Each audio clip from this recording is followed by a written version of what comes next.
Une exigence brutale tombe, céder 70% de l'or national ou rembourser une dette géante. En retour, un paradoxe surgit, car le refus qui devait isoler un pays déclenche au contraire une onde de ralliement inattendu à travers le Sahel. Mais que signifie réellement pour chacun cette décision portée par Ibrahim Traoré face aux puissances mondiales? Un geste solitaire devient soudain le point de bascule. Ce récit propose de dévoiler, avec précision et sans emphase inutile, ce que signifie réellement un refus qui reconfigure l'économie d'un État et modifie l'équilibre régional. La promesse est simple, comprendre, en 10 à 12 mots, comment un non peut devenir un levier stratégique durable. Dès les premières heures suivant l'ultimatum, les risques se multiplient. Tensions sur les exportations, pression diplomatique croissante, spéculation sur la stabilité monétaire. Pourtant, Song Song, un autre phénomène émerge. Une solidarité régionale inattendue, née d'un geste qui rompt avec des décennies de dépendance. Le public qui suit cette crise cherche à savoir si cette résistance peut survivre aux sanctions, si l'alliance du Sahel restera cohérente et si les ressources minières peuvent réellement soutenir une autonomie prolongée. Et une interrogation brève et marquante volontaire reste suspendue. Quelle force gagne le plus quand un pays refuse de céder?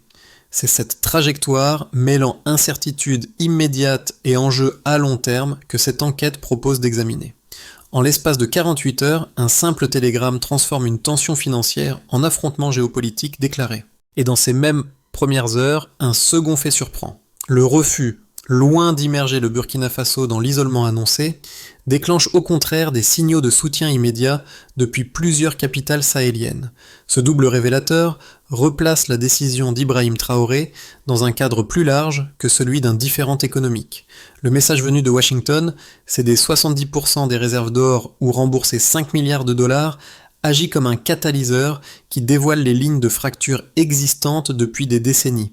À cet instant précis, la crise cesse d'être bilatérale. Elle devient une épreuve test pour un continent où la dépendance financière a longtemps façonné les marges de manœuvres politiques. Dans son bureau de Ouagadougou, Traoré comprend que refuser n'est pas seulement protéger un actif minier, mais redéfinir ce que signifie souveraineté dans une région constamment soumise aux pressions extérieures. Les États du Sahel réagissent presque intuitivement, des déclarations prudentes d'abord, puis des gestes plus nets, comme la présence d'avions militaires à Ouagadougou, matérialisant un début de coordination régionale. Cette scène, souvent réduite à une question de dette, est en réalité le premier indice d'un déplacement d'équilibre, la possibilité que plusieurs pays choisissent de rompre simultanément avec un modèle économique hérité de l'après-guerre froide. Les réactions internationales, elles, suivent un autre registre. Suspension d'aide, menaces de sanctions, inquiétude des marchés. Mais dans les rues burkinabées, la dynamique est différente. Un soutien populaire immédiat, alimenté par l'idée que dire non pourrait enfin briser un cycle de fragilité imposée. Ainsi, la décision de Traoré devient un point d'observation privilégié, où l'économie, la politique intérieure, la diplomatie régionale et l'imaginaire collectif africain se croisent dans un moment unique de tension et de réinvention. Au cœur de cette séquence dense, une figure sert de fil conducteur, celle d'un dirigeant qui, dès les premières heures, transforme un ultimatum économique en démonstration de lucidité stratégique. Ibrahim Traoré, entouré d'un cercle restreint de conseillers militaires et économiques, avance avec une discipline qui tranche avec les réactions souvent improvisées observées dans d'autres crises régionales. Le premier dans ce cas particulier apparaît dans la gestion immédiate des mines d'or. Dès que le refus est officialisé, une équipe conjointe armée ingénieure se déploie pour sécuriser les sites stratégiques. Ce geste, préparé en amont, évite toute tentative de prise de contrôle externe et envoie un signal clair. Les ressources ne sont plus une variable négociable, mais un socle de souveraineté. Le second dans ce cas particulier se joue dans les couloirs du ministère des Affaires étrangères. Un diplomate burkinabé, en poste à Bamako, rapporte que des responsables maliens souhaitent accélérer une coordination régionale déjà discutée, mais jamais décidée. Cette réaction rapide montre que le refus ne produit pas seulement des tensions internationales, il ouvre aussi une fenêtre d'opportunité pour resserrer les liens existants entre États sahéliens. Ces deux mouvements, sécurisation interne et ouverture régionale, marquent les premières retombées tangibles de la décision. Ils rappellent que, dans une crise où chaque heure redéfinit la suivante, la capacité à organiser les premiers gestes compte autant que les déclarations officielles. Et la question essentielle, celle qui traverse les analyses, tient en 12 mots. Ce début de coordination suffit-il pour stabiliser une résistance encore fragile ? Tout démarre par un message scellé, brutal, tranchant. Le télégramme exige, le délai impose. La menace s'écrit sans nuance. En quelques lignes, Washington fixe un choix impossible, céder l'or ou payer la dette. À Ouagadougou, les premières minutes comptent. Ibrahim Traoré réunit son cercle rapproché. Les généraux décrivent les risques d'ingérence. Les économistes pointent l'exposition du pays aux sanctions. Pourtant, le président tranche vite. Le refus sera net, public, irrévocable. Ce geste enclenche le premier mouvement. Les mines deviennent des zones hautement surveillées. Les forces armées verrouillent les accès. Les entreprises étrangères reçoivent l'ordre de cesser leurs activités. Les transports miniers changent de route. Les autorités consolident la chaîne logistique locale. Dans les marchés internationaux, la réaction est immédiate. Flambée de spéculation, chute de confiance. Analystes inquiets. Les indices régionaux vacillent. Les capitaux se retirent. Ce choc financier marque la première onde. La pression extérieure s'intensifie. Les canaux diplomatiques se brouillent. Les aides sont suspendues. Des menaces de sanctions circulent. Paris réunit ses conseillers. Washington durcit son discours. Des rapports s'accumulent, tous annonçant un effondrement imminent. Mais une scène inattendue survient. Plusieurs avions militaires atterrissent à Ouagadougou. À leur bord, des représentants du Mali, du Niger et de la Guinée. La rencontre n'est pas protocolaire, elle est stratégique. Les délégations veulent une position commune. Elles proposent une coordination du renseignement, elles envisagent un protocole d'assistance mutuelle. Le refus burkinabé se transforme en pivot régional. Dans les capitales sahéliennes, des manifestations éclatent, les rues vibrent, les slogans se répandent, un discours s'installe. Si un pays ose dire non, d'autres peuvent suivre. Les premières heures laissent place à une recomposition plus lente. Les circuits commerciaux changent d'orientation. Les exportations reculent, mais se réorganisent. Les flux vers le G7 diminuent fortement. Les marchés asiatiques prennent le relais. Les autorités burkinabées réévaluent les priorités budgétaires. La nationalisation accélère la répartition interne des revenus. Les projets d'infrastructure gagnent du terrain. Dans les villes, les signaux sociaux évoluent. Soutien accru, débat dans les universités, mobilisation des coopératives. Dans les campagnes, la situation reste tendue mais stable. Toutes ces séquences composent une ligne temporelle resserrée, presque haletante. Chaque scène découle mécaniquement de la précédente, et dans cette succession continue d'actions, une question reste en suspens. La dynamique enclenchée est-elle assez solide pour résister au prochain choc ? Le premier indicateur, et sans doute le plus scruté, concerne les exportations d'or. Avant la crise, environ 60% de la production burkinabé partait vers les marchés mondiaux, principalement via des entreprises étrangères opérant sous des contrats opaques. Cette valeur de référence sert de point d'appui pour mesurer l'onde de choc provoquée par la décision présidentielle. Après la nationalisation, la part réellement exportée chute d'environ 10%, une baisse qui reflète la réorganisation interne plutôt qu'un effondrement productif. Cette diminution relativement contenue montre que la transition logistique reste maîtrisée malgré la pression internationale. Enfin, le déplacement des débouchés est brutal. Les exportations vers les pays du G7 reculent de 58%, signe d'une rupture nette avec les circuits traditionnels. Ce recul massif illustre la rapidité avec laquelle le système commercial burkinabé doit trouver d'autres partenaires. Ce trio de chiffres, limité mais révélateur, permet de suivre un schéma, le mouvement allant de la situation initiale à son évolution, fidèle à la réalité du terrain. Le premier nombre fixe la normale, le second mesure la contraction, le troisième montre comment la géopolitique redessine les flux. Pour Ibrahim Traoré, cette redistribution n'est pas un accident, mais un effet anticipé de la rupture avec les créanciers occidentaux. Il cherche à démontrer que l'économie burkinabé peut absorber des chocs ciblés en réorganisant ses réseaux plutôt qu'en subissant passivement les sanctions. Les effets internes confirment cette idée. Les mines abandonnées sont rouvertes avec des équipes locales. Les chaînes d'approvisionnement sont modifiées pour prioriser les circuits régionaux. Les entreprises étrangères évincées laissent de la place aux opérateurs burkinabés qui deviennent les premiers bénéficiaires du nouveau dispositif. Les revenus issus de l'or, autrefois dilués dans des structures contractuelles complexes, sont désormais orientés vers des postes plus visibles: infrastructures, électricité, redémarrage de chantiers gelés. À ce stade, la redistribution n'est pas encore une stratégie achevée, mais elle crée un effet multiplicateur dans plusieurs zones minières. Sur le plan budgétaire, la dynamique suit la même logique de translation.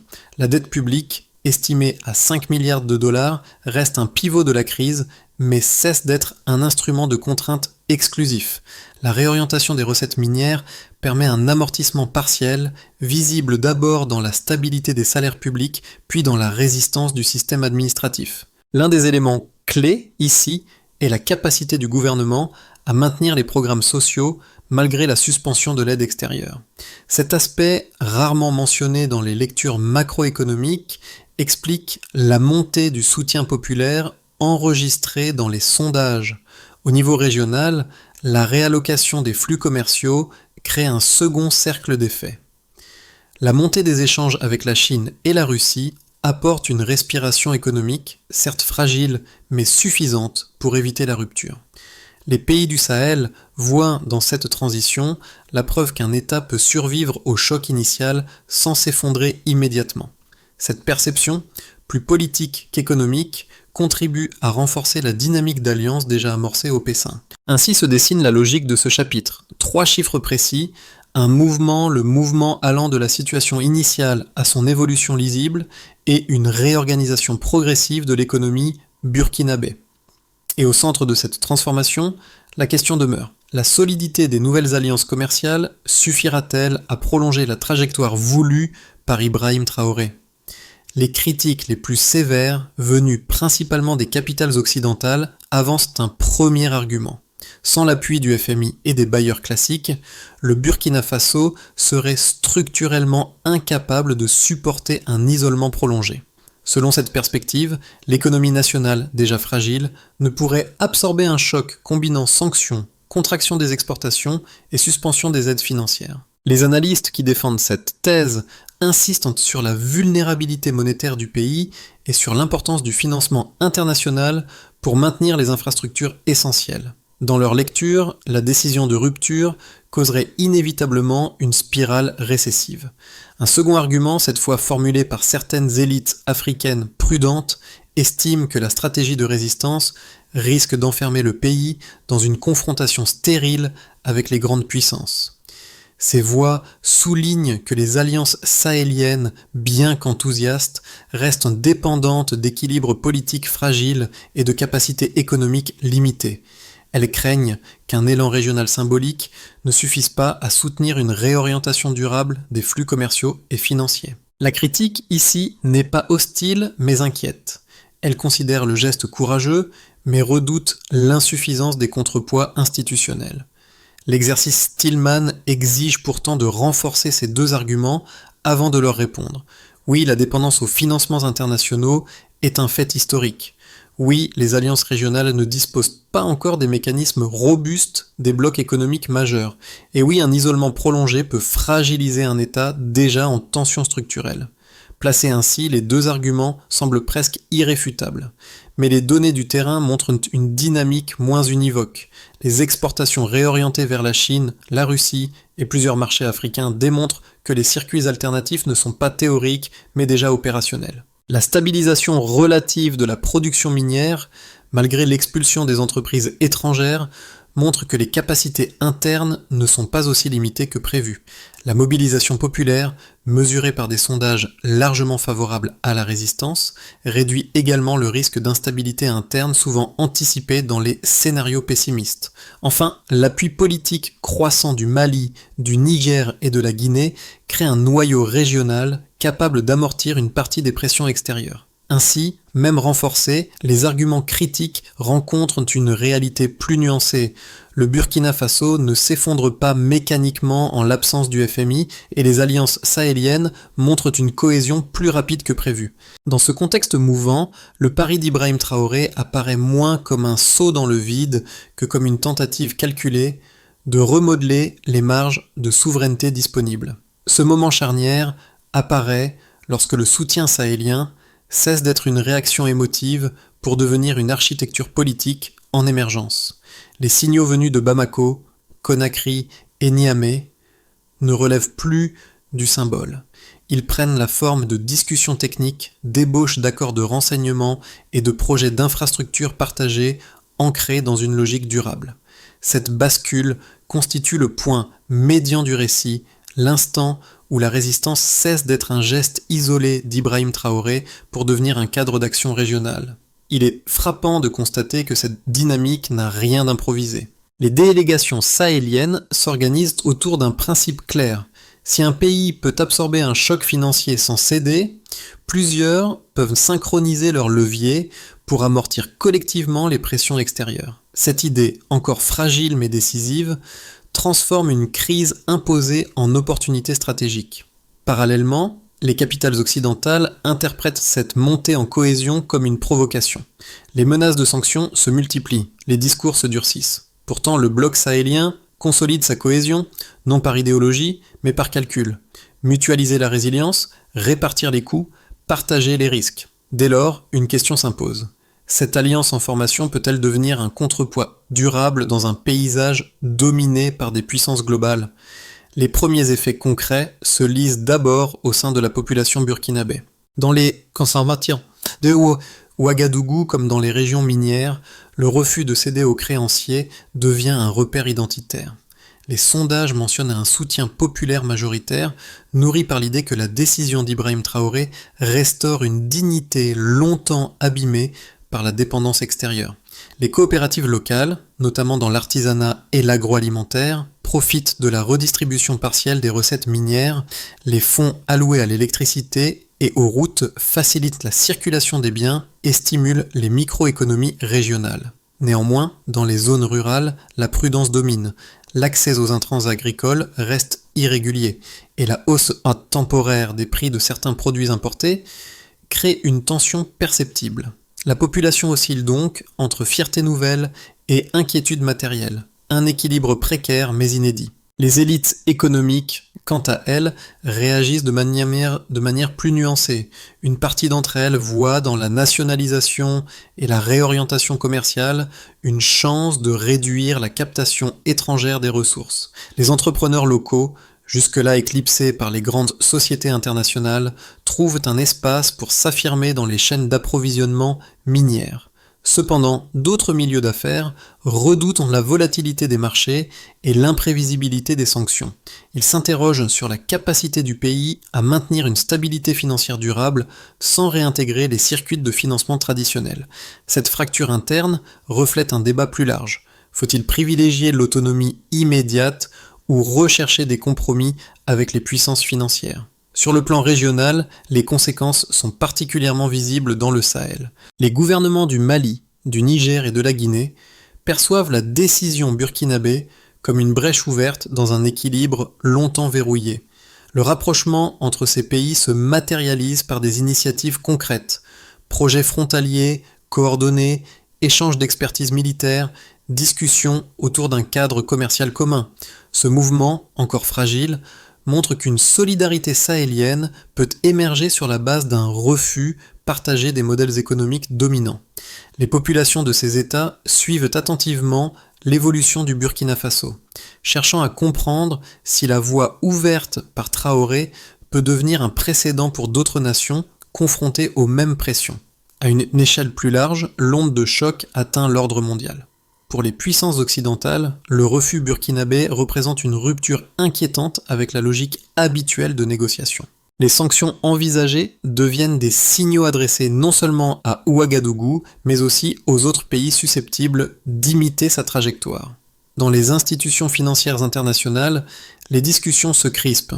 Faut-il punir sévèrement pour décourager les velléités d'indépendance ou adapter les mécanismes pour éviter une multiplication des résistances? Parallèlement, la montée en puissance d'acteurs comme la Chine et la Russie dans les échanges burkinabés illustre un déplacement d'influence dont les conséquences pourraient nécessairement dépasser le cadre sahélien.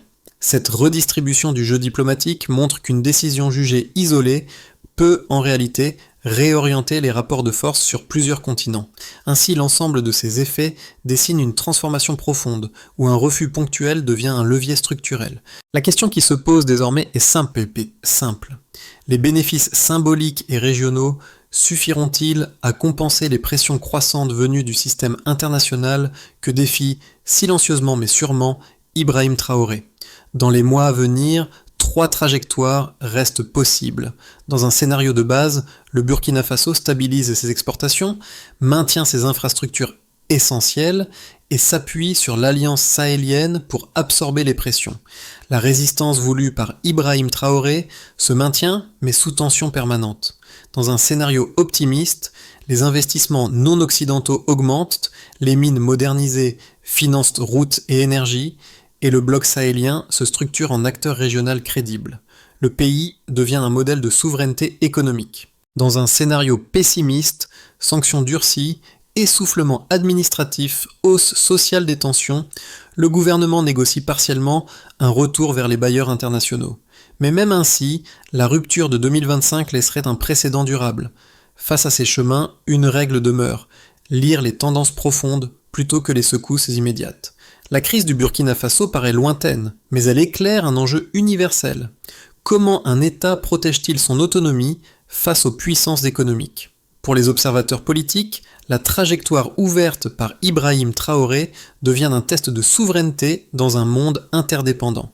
Pour ceux sensibles aux dynamiques sociales, la mobilisation populaire burkinabé montre qu'une communauté peut réinvestir son destin collectif. Pour les jeunes, cette décision prouve qu'un choix politique peut renverser des équilibres réputés immuables. En filigrane, une question intime demeure: jusqu'où sommes-nous prêts à défendre notre propre espace d'indépendance? Un plan en 4 mouvements peut solidifier la trajectoire ouverte. Pour le premier axe portant sur les infrastructures, ministère de l'énergie et opérateurs locaux, sécuriser routes et capacités électriques, mesurées via stabilité d'approvisionnement. En ce qui concerne la diversification, agriculture et commerce, moderniser coopératives et PME, suivre la part de production locale. Pour ce qui touche à l'alliance sahélienne, États du bloc, formaliser corridors, sécurité, commerce, mesuré par accord opérationnel. Enfin, pour le capital humain, éducation, formation mine, agro, numérique, mesuré par insertion professionnelle. Ces étapes donnent une base institutionnelle indispensable à la vision portée par Ibrahim Traoré. L'image des équipes mixtes sécurisant les mines, évoquée dans les débuts, reste le symbole discret d'une souveraineté assumée. Elle illustre comment un pays transforme un moment de pression en mouvement collectif. Aujourd'hui encore, ce geste traverse rue et administration comme un fil moral. Défendre son territoire commence parfois par un acte simple mais déterminant. La dignité ne se négocie jamais. Cette histoire rappelle que la souveraineté n'est pas un état fixe, mais une volonté continue, portée par des choix quotidiens. La trajectoire initiée par Ibrahim Traoré pose une question qui dépasse le Sahel: comment les sociétés veulent-elles se positionner face aux rapports de force mondiaux? Chacun peut s'interroger: quelle vision de l'indépendance et de la dignité souhaitez-vous voir émerger pour l'avenir?